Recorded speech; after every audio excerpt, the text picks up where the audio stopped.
Welcome to the LongCovidPodcast with me, Jackie Baxter. I am really excited to bring you today's episode. Please do check out the links in the show notes where you can find the podcast website, social media and support group, as well as a link to buy me a coffee if you are able. You should not rely on any medical information contained in this podcast and related materials in making medical, health-related or other decisions. Please do consult a doctor or other health professional. I love to hear from you. If you've got any suggestions or feedback or just want to say hey, then please do get in touch. I really hope you enjoy this episode, so here we go.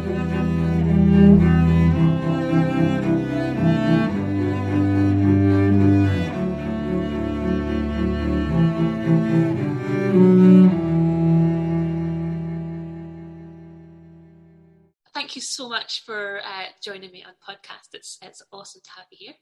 No worries. So I think first of all, we have a bit of an introduction to sort of who you are, if you're comfortable with saying a little bit about what you do and or maybe what you did pre-COVID. Sure. So, hello, I'm Barbara, or Barb. Very occasionally Babs, never Barbie. And yeah, so my work is actually in language and linguistics and so on. And I basically look for like forensic stuff in language, bias and so on, which is why I'm really interested in the term long COVID. I think it's a really, really good term. I think we could have had worse. So that's my day job. I've obviously had to take quite a bit of time away from that, from being ill and from campaigning as well.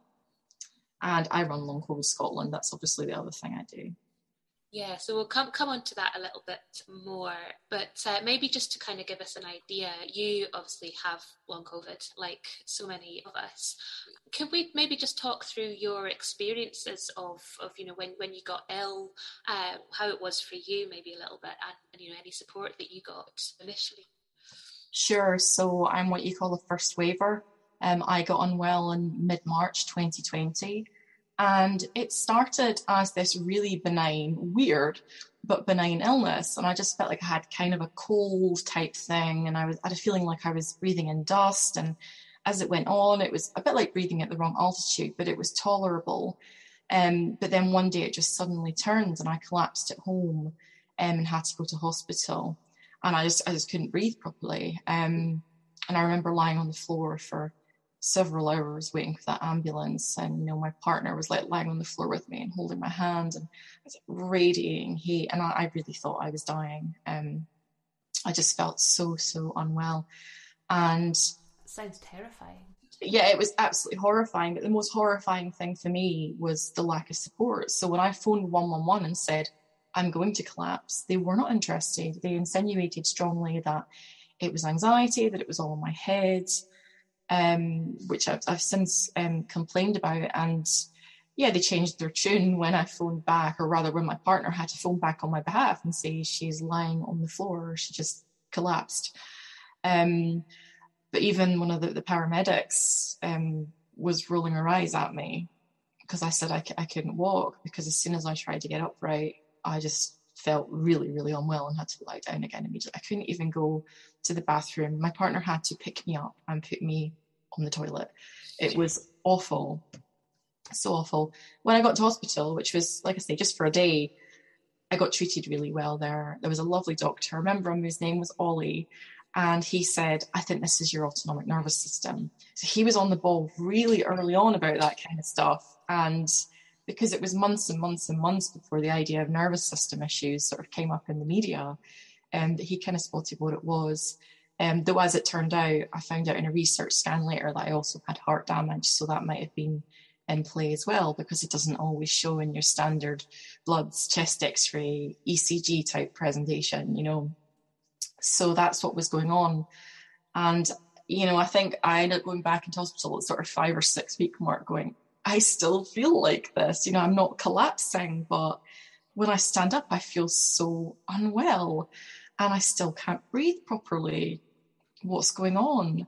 And they had no answers. The only term, and this term, it's not my favourite term, so I prefer long COVID, post-viral fatigue, kept coming up. And it sounds like it was so much more than that. Yeah, and post-viral fatigue, you know, it is actually more than that, but the language doesn't doesn't tell you that it's more than that. And it's so stigmatizing, and people that go through it know how horrible it is. But I immediately got put into like this waste heap with this term. And I remember I phoned up my GP as well, just to try to get some kind of follow-up. And I said, look, my nails have turned white, and they were white with a red band at the top. And this is called Terry's nails, and it can indicate liver disease. It can indicate heart failure. It's not something you want to ignore, but it seems to be something that's taken more seriously in the States than in the UK.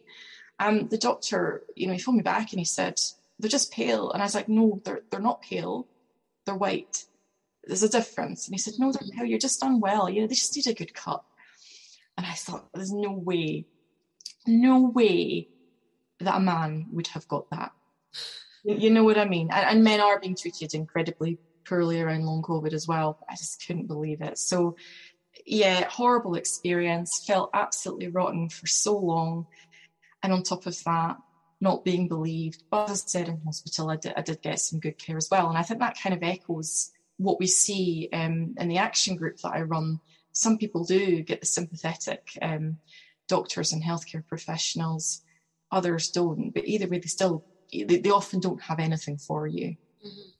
Yeah, again, because at this point, long COVID didn't really exist, did it? I mean, obviously it did, but nobody really talked about it. We were sort of told that you'd maybe be unwell for a week, but if you were fit and healthy, you'd be fine. Now we know that not to be true in so many cases, but at the time you sort of think, well, everyone else is better. Why am I not better? There's nothing there to help, is there? This was in sort of the peak of the first wave, wasn't it? Where everything was so bad that, so long as you weren't actually dying, they sort of didn't want to know.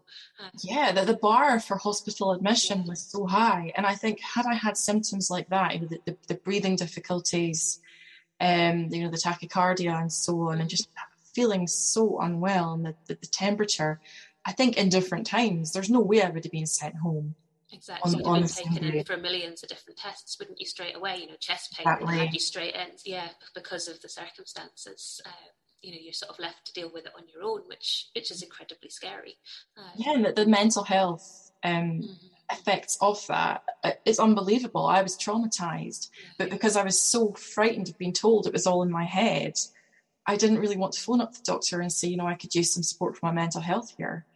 And I think a lot of people feel like that. I think a lot of people are anxious about being called anxious. Yes, exactly. Because that's not what's driving the physical symptoms. That's not a side effect, but just the trauma that goes along with.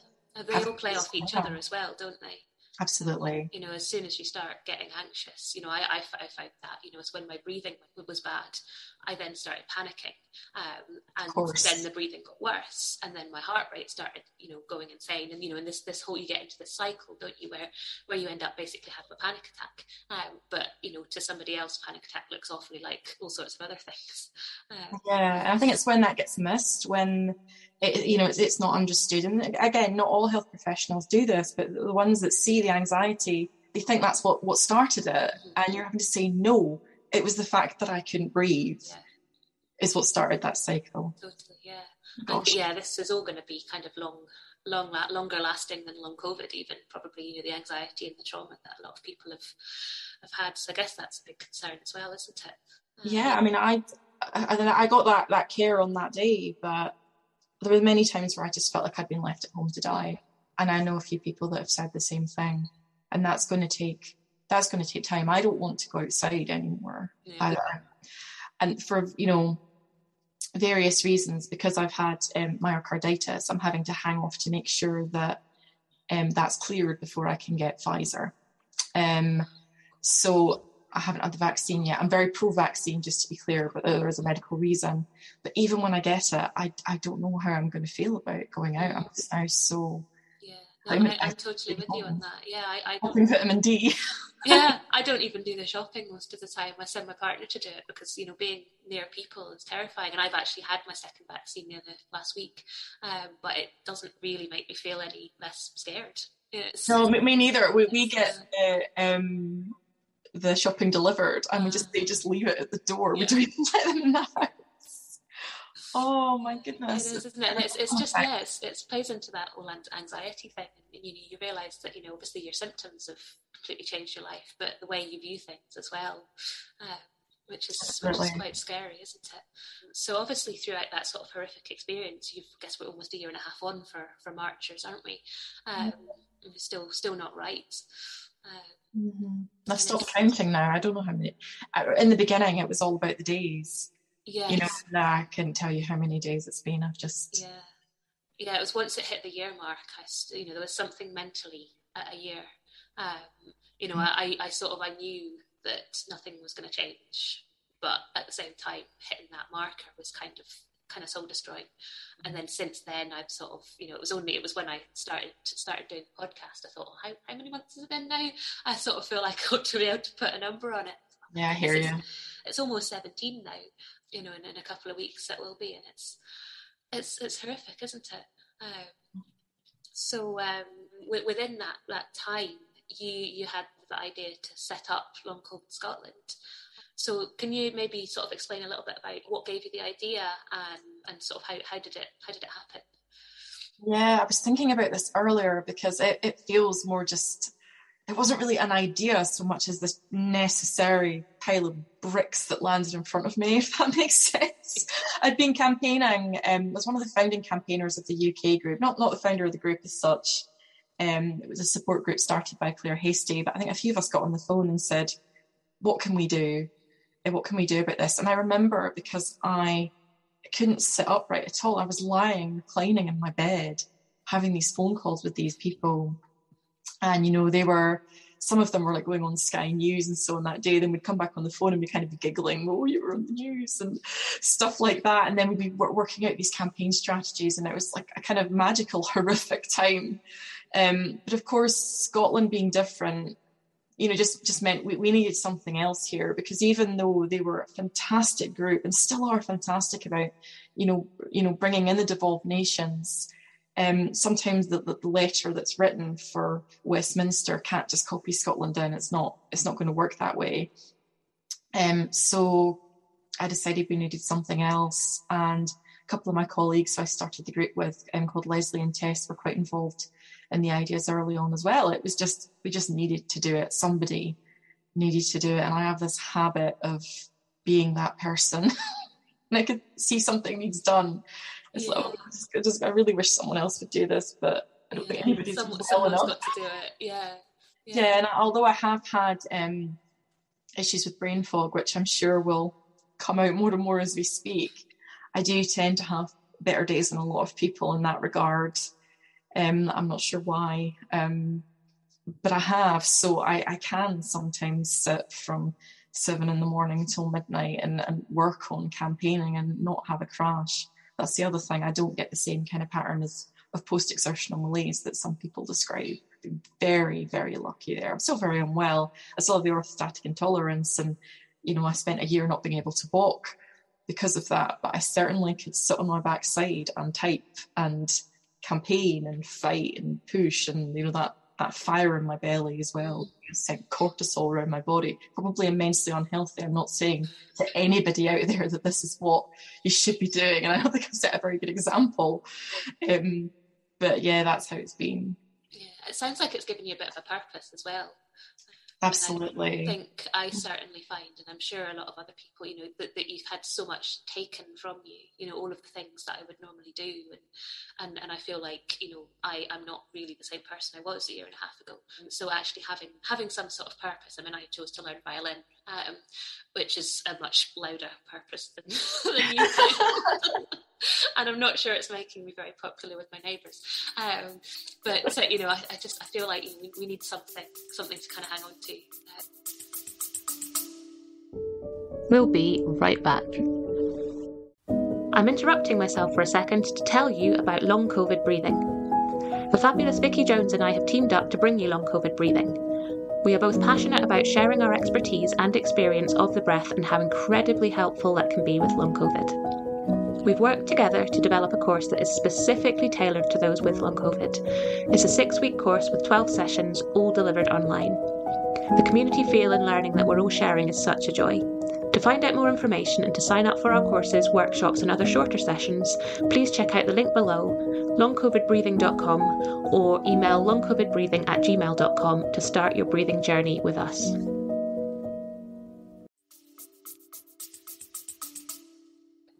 I've heard a few other people in the kind of campaigning world saying the same thing. It keeps you going. Yeah. And, you know, I felt I had purpose before in linguistics. I love language. I'm obsessed with it. It's amazing.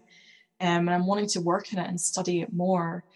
But in order to get through this horrible illness and, you know, and support the people around me, I needed to do something. Yeah. Definitely needed to do something. I couldn't have sat and waited. Yeah, I mean, you can sit and wait for a few weeks, can't you? You can't sit and wait for a year and a half. Absolutely. You know, or plus, you know, yeah, it's tough, isn't it? Yeah. Very tough. So you know, going back to the campaign group, what you know, what are we hoping to achieve? I mean, better care is an obvious one. What's sort of on the agenda, and what have we achieved so far? Well, this is where I get idealistic. Very idealistic. What I want is for somebody with any symptoms of chronic illness to be able to go into their doctor and get diagnosis, evidence-based treatment and support, empathy. And for them to also have that extended to other areas of their life. So when they mention it to their mom or their aunt or their best friend or their boss, that they get the same support and empathy. Now, that is incredibly idealistic, and if we see that in my lifetime, that would be a miracle.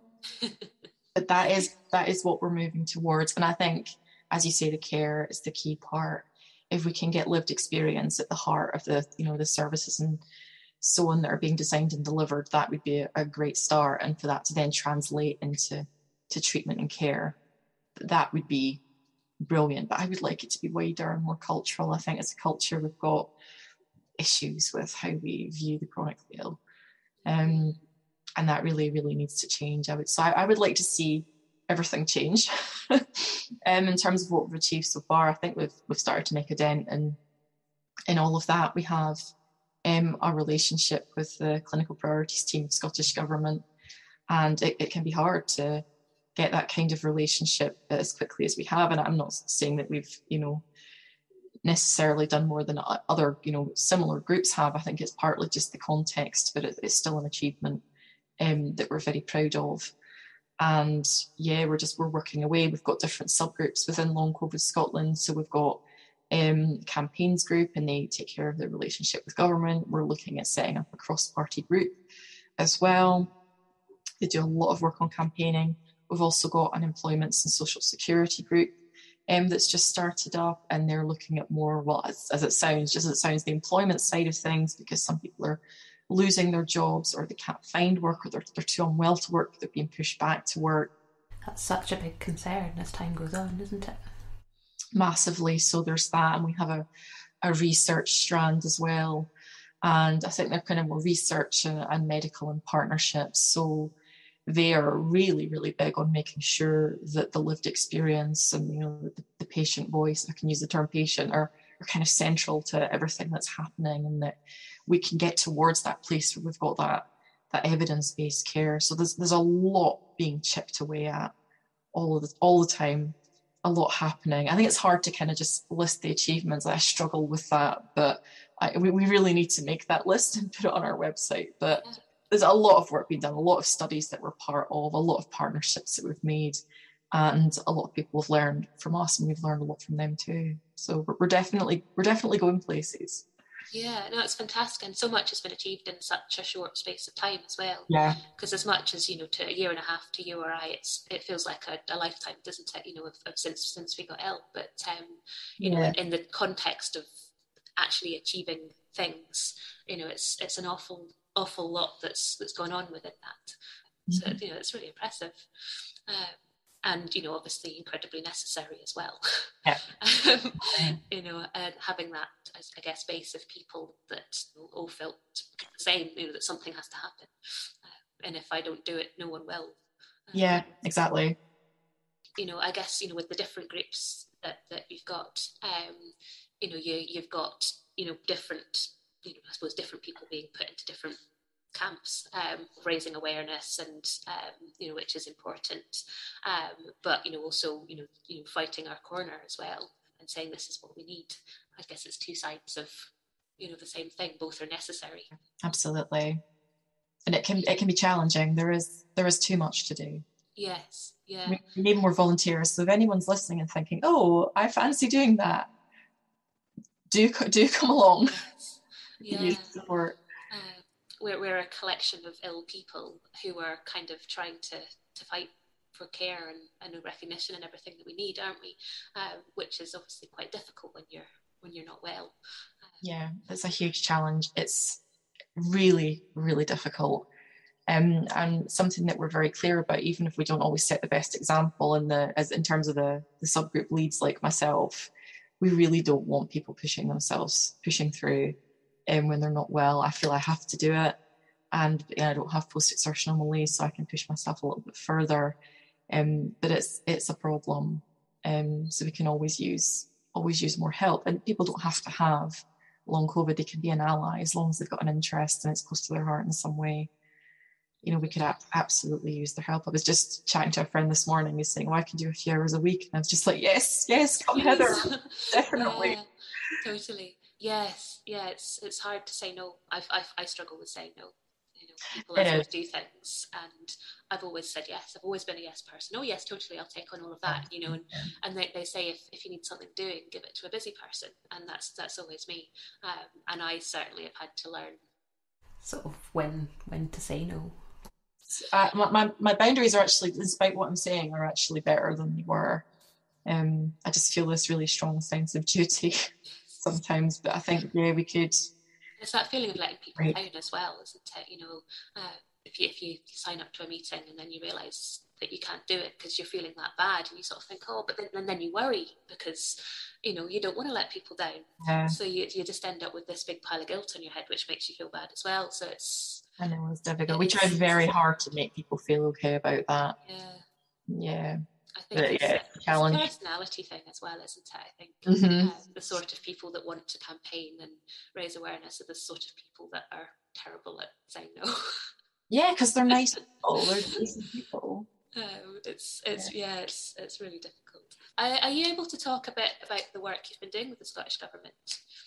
So we've been working with the clinical priorities team of the Scottish Government since around December last year. And there's various bits of work in place around long COVID. And we've got a lot of time for this team. At the same time, though, I think that we need more. The work that's been put in place so far, we don't really feel is translating into the care that people need. So, we're hoping to meet with the Cabinet Secretary for Health soon so we can discuss things. We'll continue meeting with the clinical priorities team monthly. It's fantastic we've got those meetings. But yeah, so the ball is rolling, but it's got some way to go, is what I'd say. No, it's amazing that that you've got that, like you say, you've got that relationship with them. Your foot's in the door. Yeah. There's some decent people there. That's great, and I guess we have to hope that with time that will translate into more of what we need. We'll be right back. Hey there, I'm just jumping in for a second to see if you're enjoying this episode. If you're finding it useful, maybe you would consider sharing it somewhere, a friend, a group, or even on your Twitter feed. If everyone was able to share just once, we'd be able to get this information out to even more people who really, really need it. So please consider sharing somewhere if you possibly can. I hope you enjoy the episode, and thank you so much.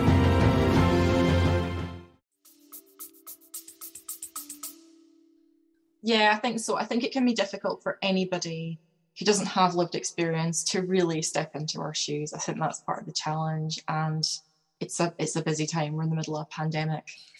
And so I do have empathy for them, but I have a bit more empathy for people with long COVID, I have to say. So there's, we're off to a good start, but there's more to be done. I guess maybe that's where the campaign angle of it comes in. The more that is known about, long COVID and people that are suffering with it, the easier it might be for people who don't have it to kind of understand. Yeah, absolutely. It's getting that side of it out there as well, isn't it?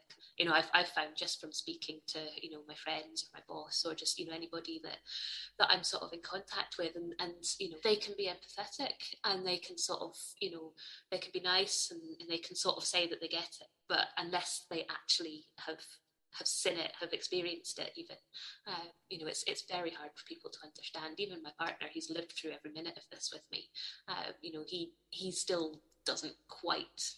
I hear you. He'll understand to a point, but he doesn't understand how it feels. Absolutely.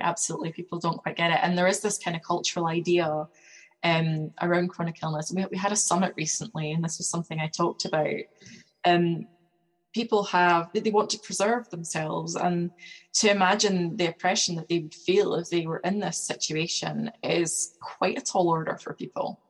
We're kind of programmed not to look like that. And, we're programmed to believe that if you get sick, you go through a series of rituals and you come out the other side well. That's what's supposed to happen. And people that don't do that are kind of breaking the rules a little bit, and it makes people very, very uncomfortable. They don't want to sit with that discomfort. And so they create this narrative whereby if they got sick, they would, I don't know, take probiotics and yoga juice or whatever it is, and that they would somehow magically feel better. Yeah. And it's very, very common. I've had chronic illnesses on and off my whole life, but I am sure when I was 16 or 17, I probably thought the same kind of thing. It's just how people are, and this is definitely something that we need to challenge. But yeah, everyone is vulnerable to it, and civil servants and parliamentarians are no exception. People need to be really, really open-minded, and yeah, hopefully they will be.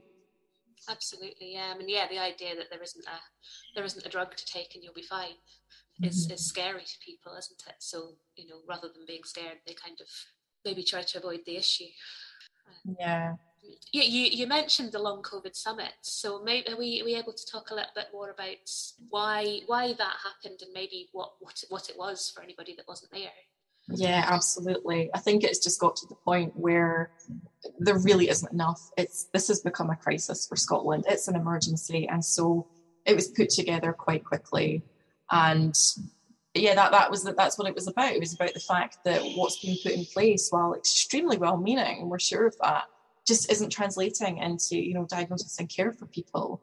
There are people who are sort of sitting at home with chest pain and breathlessness, and they're going to the doctor and their doctor can't help, or the tests are coming back normal if they're getting them. And some people aren't getting anything at all. People getting repeated chest infections and so on too, people with neurological issues. And some of these are really, really severe and serious symptoms that people are experiencing, including, like I say, the chest problems. So symptoms of heart attack, symptoms of stroke. And people are sitting at home with this and they're not getting help. And the sign guideline, although we've definitely got time for sign, and we're happy to input into that, the implementation note that went along with it, that was worked on by Scottish Government, and we did input into that, it just doesn't seem to be, again, translating into anything. It's not helping people as far as we can tell. And we just thought we need to do something here. We need to get people in a room. So summits traditionally are about getting the most important people in the room, and in this case that was the people with a lived experience, and that was also including people with lived experience of other conditions as well that overlap, that are similar, that some people may get diagnosed with. So I'm diagnosed with or provisionally diagnosed with postural tachycardia syndrome, and I use the term long COVID as well. So we had other groups in the room to represent those people, as well as parliamentarians and just other experts. There were doctors there too. So just we're bringing all those people together and saying, right, what are the problems and what are the solutions potentially? What do we work towards? And it was very positive and a great turnout, given that it was something that was kind of crisis, put it together really fast. Brilliant event, and that will yield a report of recommendations, which we're working on at the moment. So we should be seeing those soon, and those will go to Scottish Government and any kind of other players in the game that can benefit from seeing those recommendations. So it was a good event, but powerful. I don't know if you were there, Jackie, but it was... Yeah, I missed the first half of it because I had a really bad night's sleep and managed to let myself sleep in. But I saw the second half, and it was, like you say, the drawback. I know, it's a problem. I was just, I'm definitely going to get up for this. It's great. I set my alarm, and then I sort of didn't sleep by the time my alarm went off, and I was like, you know what? It is on our website. I've been meaning to watch back the first half. LongCovid.scot for anybody that wants to have a look at it, because the personal stories are, they're just, they knock your socks off. Mm-hmm. And I think that is the key to the, you know, that problem of how people really get into your shoes when you see so many stories. Like, yeah, absolutely. I mean, there was one person that said something like, you know, maybe I should have just died, you know, if this is what it's going to be like. And that was just like, you know, I'm sure we've all thought things like that. Exactly, that's how people feel. And someone actually sort of spoke it, and you just sort of, how many millions of people are there sitting out there feeling like that? You know, it's absolutely, tears were shed. Yeah, it was pretty hard hitting, some of it. Absolutely. And but yeah, I mean, so I guess, you know, the hope is that, you know, that will get fed into government policy, I guess, is it? Yeah, I hope so. So are we hoping that the Scottish Government will go through with things like long COVID clinics, even, you know, they've made clear that they're not planning to, but is that something that we'd support? I think so. I think that's the dream. I mean, if you ask people in the action group, what's the one thing that you feel you need right now, it's specialist integrative care. That's what everyone says. Yeah. And I think, to be clear, because there have been some criticisms in the media, I don't know where they've come from. Some people say, oh, well, they're just seeing what's out there in England, and they're just saying, we want that. It's not that. People have thought it through. Mm-hmm. They want to be able to go to the one-stop shop. And as we were talking about earlier, about how it can be difficult to leave the house, and if you're on several different pathways, so one day you're going for a respiratory appointment, a few weeks later you might be going for a cardiology appointment. Again, this is if you get on the pathways, which many referrals are getting rejected left, right and centre. But you're all over the place. Imagine being able to go into one space and to see a respiratory specialist, a neurology specialist, and a cardiology specialist, and maybe other specialisms as well, like rheumatology, you know, allergy, and it's much more than three. Let's face it, just imagine being able to have that experience where it's all done at the one time, and those people, crucially, are communicating with each other, and they know about long COVID. And then your infection risk is incredibly low because you're going to one place. Yeah. And imagine the effect on your mental health. Even if at the end of the day they say, like, there's not an awful lot we can do about this, but we can tell you that you're safe. Yeah. Or here, maybe you should try some antihistamines, or maybe beta blockers would be right for you. Just to have that. It's the central kind of thing, I think, that we feel that we're missing, isn't it? You know, if you're able to get referrals and stuff all over the shop, then that's great. But like you pointed out, you know, we're ill. It's very do it yourself. Whereas, you know, a clinic is a central kind of, you know, one person is kind of, you know, overseeing. That's too much to put on GPs just now. Yeah. They're working so hard. It's such a difficult time for them. And, you know, what I've had to do is go down the private route, and I'm very privileged that I can do that. It hasn't been easy. Mm-hmm. But I am thinking about the people who are in the less affluent postcodes, or who have other disadvantages, other protected characteristics and so on, what it must be like for them to have to deal with this. They can't go private, a lot of people. But being able to do that has meant I've been able to go down the different paths and get the different things I need. And that has improved my situation so much, but it was incredibly expensive and incredibly difficult. I'm still not there, and I know you're still not right. I phoned my GP, and there are some sympathetic GPs in my practice, don't get me wrong, but most likely I'll get dismissed and I'll get told, you know, we're not doing that. I mean, a cardiologist is quite happy to tell me that it could be dangerous for me to get the vaccine, but the NHS wouldn't pay for the MRI. I had to fork out for that. Yeah. So they were quite happy to, for the sake of the cost, to gamble with my life. That's not right. That is a broken system.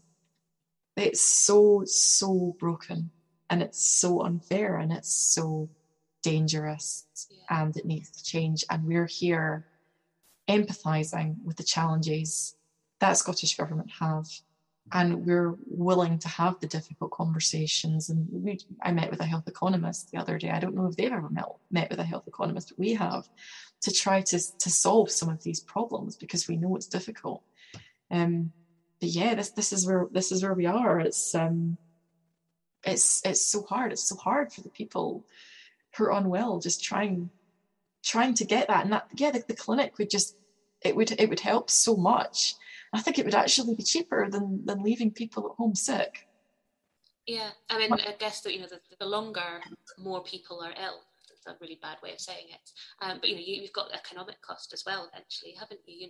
If that many people are off sick and can't work, the longer that goes on, you're balancing up more than one thing, aren't you? Absolutely. But even in the health budget, I think the Cabinet Secretary for Health said the other day something along the lines, and I'm paraphrasing, but you've got to, be careful about how you move money in the health budget, because you don't want to take it away from other areas that need it, which I think was quite difficult for people to hear. But is it not costing a lot when people are going back and forth to A&E with chest pain and breathlessness once a week? I mean, my understanding is it's hundreds of pounds for every time someone does that. If you had the care for them, the clinic. And I think we just need to have these conversations and maybe be a bit creative. Yeah, one needs to think outside the box a little bit, maybe. And they have been, and I think, I can't remember the exact details of this, so forgive me if I'm kind of half making this up. But I know in Hertfordshire they have the Hertfordshire model, and my understanding in the Hertfordshire model is that there's a GP who has a little bit more referring power than most GPs do, so they can send someone for an echocardiogram, and they're the long COVID GP, and people come to them. And like I say, they can get referrals, and that person understands what long COVID is, and they get to call themselves a clinic. And although I don't know for sure, I imagine that that's a cheaper model than getting a big glossy building and getting lots of consultants. There are ways. Yeah, using what you have. And we need to explore that rather than shutting it down, because people are sick and they're sitting at home with these severe and serious symptoms. Some of them, I mean, we have someone in our group who found out that he needed heart surgery, for example. This isn't just about a little bit of tiredness, and that's true for people with other chronic illnesses as well. They've had the same stigma to deal with. This is about people who are really, really unwell, who've just been left to rot. It can't go on. No, it's something needs to be done. Absolutely. There is plenty that has already happened that is great, and it's going in the right direction. And as you say, there's so much more that needs to happen. It's great that that things are happening. Steering things in the right direction, which is awesome. Yeah, we're on the journey. It would just be nice to get a little bit further forward. Yes. Yeah, I suppose like anything, things take time, don't they? But that there are so many people that that there isn't that much time. Yeah, that's it. And the numbers are only going to rise. Yes, exactly. With things opening up, they already can't cope with the numbers they have, and opening things up when there are so many, especially young unvaccinated people, it's only going to get worse. So it's a problem that's not going to solve itself, I guess. So we should mention the online cafe sessions. Yeah, sure. So following That's an offshoot of the summit, isn't it? Yeah, so following on from the summit, we decided to have a long COVID cafe, which is a similar event to the summit, but a bit more relaxed, a bit like a coffee shop environment where people can come along and learn more about lived experience. So obviously we want people with lived experience there, but parliamentarians can come along. Anyone who missed the summit, in fact, can come along, because we are aware that, it being an emergency event, something we felt had to happen immediately, that might have, made a few people feel excluded, or some people might not have been able to attend. And so therefore it's a follow-up, and we will absolutely capture what people say as well. So it will get taken on board. Yeah, that's fantastic. So this is so it's all online, isn't it? This cafe session. Do you have the date for the first one? Yeah, it'll be 18th of August, and I believe it's at 5 o'clock. Right. And the plan is, are they going to be? Is it monthly or a couple of weekly? We're not sure how many we'll be having yet. That's still something we need to figure out, because it's just the capacity issue with volunteering. We're firefighting about the amount we have to do, but it would be good to have another one, but it might quarterly, something like that. So I guess for people to sort of keep their eyes out for that. Yeah. And are there any other relationships? You mentioned one with the government and the health secretary and everything. Is there any other relationships that have been cultivated through this? Absolutely. I was looking at the website the other day and thinking we really need to update the partnerships page, because we've made links with so many different people and so many different groups. So various researchers. The research group are stellar and they have fantastic relationships with universities. But one of the things that's really important to me is that we're building relationships with other chronic illness groups. I think that's really important. And if we do go ahead with a cross-party group, I think that would be really fruitful to have them at the table there. I just think that's important. I think that, people who've had conditions, like I mentioned, postural tachycardia syndrome or POTS earlier on, ME/CFS is another one, Lyme disease, lupus, all of these illnesses, fibromyalgia, these people have been through a lot of the same things that we have, and there's a lot of learning to be shared. So I think those relationships are really, really important, and I'm hoping that we can, foster more of them, cultivate more of them. Absolutely. And I guess if they've been fighting for this for years, haven't they? So yeah, they have, and they deserve a seat at the table. And some of us, like I say, are being diagnosed with some of those illnesses. So it's important that we're all communicating. Yes, and help each other out, hopefully. Yeah, I've had so much support. A lot. So I guess the only other thing is plans for the future with Long COVID Scotland. I mean, there's like you say, there's so much more that we're currently trying to carry on with all the the campaigning. Is there anything else big? Yeah, I was dreading this question actually. I'm firefighting with what's on my desk already, but I guess it's just moving towards that place where someone can go to the doctor and have that conversation and get what they need. I think that's it. It's the treatment. If we can get to the clinics or find a suitable alternative to that, and I'm saying that with a bit of cynicism and skepticism in my voice, I will be honest. That's the next thing for us. How do we get something for these people who are so unwell and suffering so much? That is the goal. Absolutely.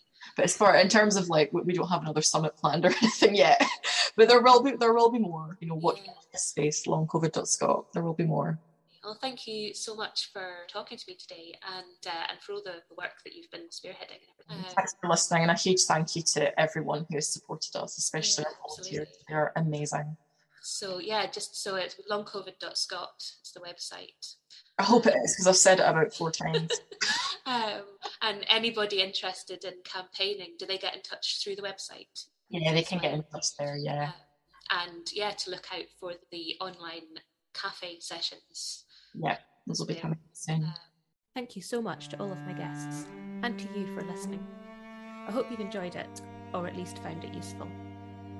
The Long COVID podcast is entirely self-produced and self-funded. I'm doing all of this myself. If you're able to, please go to buymeacoffee.com/LongCovidPod to help me cover the costs of hosting the podcast. Please look out for the next episode of the Long COVID podcast. It's available on all the usual podcast hosting things. And do get in touch. I'd love to hear from you.